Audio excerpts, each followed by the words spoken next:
everyone. Welcome back to the Book Brood. And today we're going to be bringing you our mid-April wrap-up. Is it April already? Yes, it is. It's halfway through April now. Dang. Okay, so how many books have you read so far? I have completed 4 things. All right, I've completed 4 things as well. And one of those things we've completed together. That's true, yes. We did a buddy read. We did, which we might as well just briefly talk about that now. Should we talk about it? I have it right here. So we buddy read Croc's Return. By Eve Langlius. There's an extra letter in there. It's throwing me off. And we did a buddy read video for this. Mm-hmm. Yeah, you'll be getting that in the next video after this one. Okay. So that's all we'll say about that one. Yeah, so tune into that video because I guess we could say it was a shifter romance. Mm-hmm. And we didn't hate it, but didn't love it. So yeah. There was that. All right, what else did you read? I read Sbu Surveillance by Julianne Lindsay. This is part of a Harlequin intrigue series. And this is about Special Victims Unit Detective Lucas Winchester. And his life is thrown for a loop when his ex-fiancée reappears in his life because she is worried that her assailant from way back when, from 6 years prior, is after her again. So she has a suspicion about this. This was a very tough read, Special Victims Unit, obviously, so this handles some very heavy subjects like assault and rape and stalking and things like that. It was a well-written book because it made me extremely uncomfortable and very uneasy, just unnerved to read this, and so I had to read a couple chapters at a time because I would just be like, "Oh my God, he's right behind you," and I have to put it away.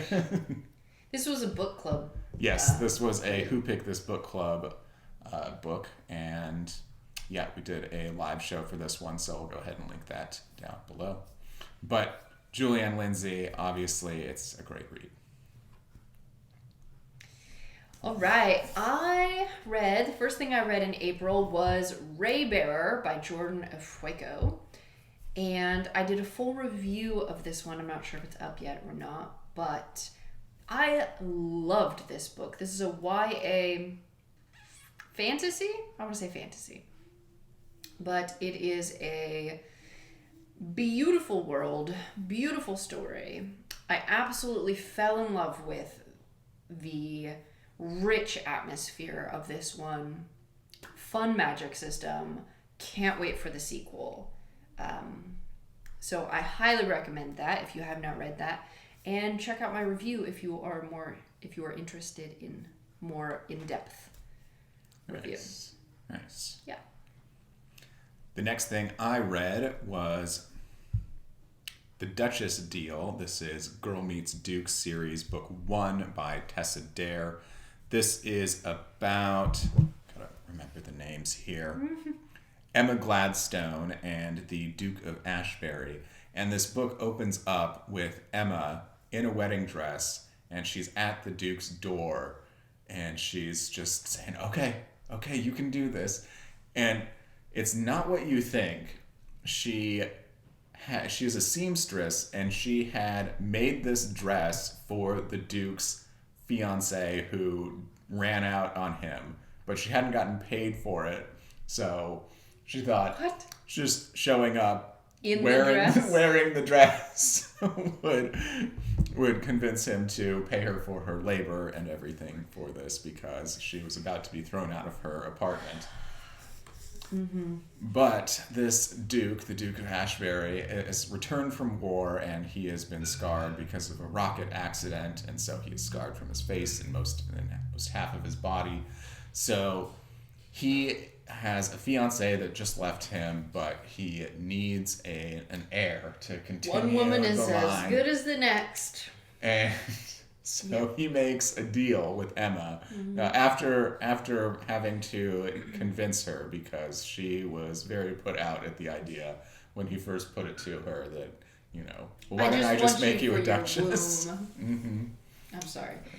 You like these books. They're just so triggering for me. Oh my god. Keep going. But I did not realize how funny the Tessa Dare's books were going to be. The wit back and forth that these two characters throw at each other is just hilarious. Like, laugh out loud. So, yes, highly recommend this one. It was greatly enjoyable, just super sweet as well, despite what some may. It's weird that Croc's Return didn't trigger me as much as just listening to the synopsises of the books that you choose to read. That's weird. Well, I am sorry I'm triggering you. Maybe not sorry, I don't know. It's okay. Okay, the next thing I read was a children's book for homeschool, and this is The Corn Grows Right by Dorothy Rhodes. And this was an adorable little book about Tigray, whose family are descendants of the Mayan people, and they still grow corn in the traditional way. And this was a random pick at the used bookstore, but it fits so well in our homeschool when we were learning about the Mayans and corn, and it was perfect, and it was adorable, and the children kept wanting to read it. So this was like epic win. Awesome. Yeah. The next thing I read in April was The Governess Game, also by Tessa Dare. So this is book number 2 in the Girl Meets Duke series. And this is about Alexandra Mountbatten, who works as a clock setter. So she has a chronometer, a very expensive chronometer, and she uses it and sells her services to set people's clocks twice a month because timepieces back then needed to be set like that.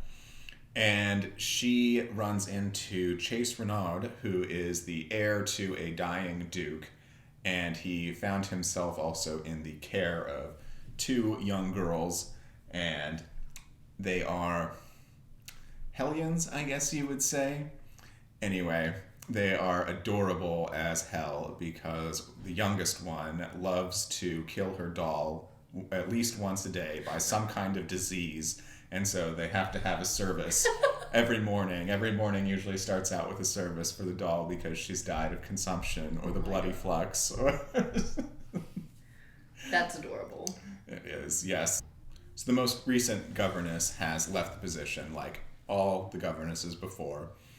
And this so happens to be the same morning that Emma decides to try and solicit her services to this household.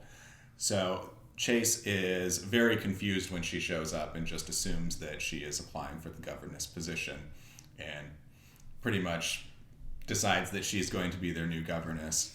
And she declines at first, but through circumstance, she loses her chronometer, and so she can't do her normal job. So her only choice is to go and be a governess for these 2 girls. And it is just lovely how that develops into a relationship between her and Chase, and also just the loving relationship that develops between her and the 2 girls. And also between Chase and the girls, too. So, yeah. Very sweet. Also, lots of hilarious content. So, yeah. Definitely recommend this series. Was that one triggering? I didn't realize, which I don't know why I didn't realize it before, but she is in his employ, and so she is dependent on him for a livelihood. Yes. When they start a relationship. Yes, but it's not like he uses the money over her head as a reason to, get intimate with her. Okay.